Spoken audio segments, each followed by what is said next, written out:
Welcome to IHP Iyengars ಅಡುಗೆ ಮನೆ. ಇವತ್ತು IHP ಅಯ್ಯಂಗಾರ್ ಅವರ ಸಾಂಬಾರ್ ಪುಡಿ ಯೂಸ್ ಮಾಡಿ ಚೆನ್ನ ಪ್ಯಾಟಿಸ್ ಹೆಂಗೆ ಮಾಡೋದು ಅಂತ ನೋಡೋಣ ಬನ್ನಿ.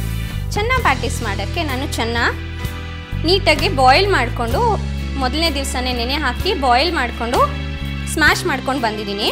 ಅದನ್ನು ಒಂದು ಮಿಕ್ಸಿಂಗ್ ಬೌಲ್ಗೆ ಹಾಕ್ಕೊಳ್ಳೋಣ. ಸಣ್ಣದಾಗಿ ಹೆಚ್ಚಿರೋ onions, ginger garlic paste, IHP Iyengar ಅವರ ಸಾಂಬಾರ್ ಪುಡಿ, ಕೊತ್ತಂಬರಿ ಸೊಪ್ಪು, ರುಚಿಗೆ ತಕ್ಕಷ್ಟು ಉಪ್ಪು, ಮತ್ತು ಇದು ಓಟ್ಸು ತರಿಯಾಗಿ ನಾನು ಮಿಕ್ಸಿಲಿ ಹಾಕ್ಕೊಂಡಿದ್ದೀನಿ ಬೈಂಡಿಂಗೋಸ್ಕರ. ಈ ಡಿಶ್ನ ಪ್ರೋಟೀನ್ ಡಯಟ್ ಮಾಡ್ತಿರೋರು ಡೈರೆಕ್ಟಾಗಿ ತಿನ್ಬೋದು, ಯಾಕೆಂದರೆ ಇದು ಕಂಪ್ಲೀಟ್ಲಿ ಪ್ರೋಟೀನ್ ಬೇಸ್ಡ್. ನಾನು ಹಾಲು ಯೂಸೇ ಮಾಡಿಲ್ಲ.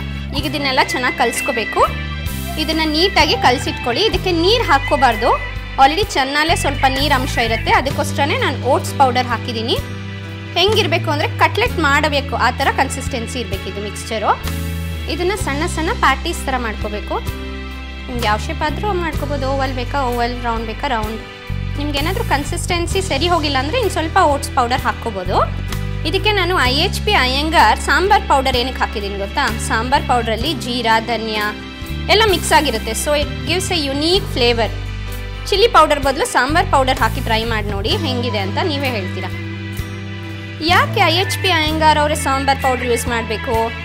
ಅವ್ರ ಹತ್ರ ಅಥೆಂಟಿಕ್ ಇಂಗ್ರೀಡಿಯೆಂಟ್ಸ್ ಹಾಕಿ ಸಾಂಬಾರ್ ಪೌಡರ್ ಮಾಡಿದ್ದಾರೆ. ಅದಕ್ಕೋಸ್ಕರ ಇದು ಹಾಕಿ ನೋಡಿದ್ರೇ ಟೇಸ್ಟ್ ಚೆನ್ನಾಗಿ ಬರೋದು. ಒಂದು ಪ್ಯಾನ್ ಇಟ್ಕೊಳ್ಳಿ ಬಿಸಿ ಆಗೋಕ್ಕೆ. ಅದರಲ್ಲಿ 1-2 ಸ್ಪೂನ್ ಎಣ್ಣೆ ಹಾಕ್ಕೊಳ್ಳಿ. ನಾನೀಗ ಶಾಲೋ ಫ್ರೈ ಮಾಡ್ತಿದ್ದೀನಿ. ಡೀಪ್ ಫ್ರೈ ಮಾಡ್ಕೋಬೋದು. ಇದು ಚೆನ್ನಾಗಿ ಪ್ಯಾಟಿಸ್ ಮಾಡ್ತಿರೋದ್ರಿಂದ ನಾನೇನು ಕ್ರಂಚಿಯಾಗಿರೋದಕ್ಕೆ ಮಾಡ್ತಿಲ್ಲ. ನಿಮಗೆ ಕ್ರಂಚಿ ಇಷ್ಟ ಆಗಿದೆ ಅಂದರೆ ಸ್ವಲ್ಪ ಚಿರೋಟಿ ರವೆ ಹಾಕ್ಕೋಬೋದು ಅಥವಾ ಬ್ರೆಡ್ ಕ್ರಮ್ಸ್ ಹಾಕ್ಕೋಬೋದು ಇದ್ರ ಮೇಲೆ.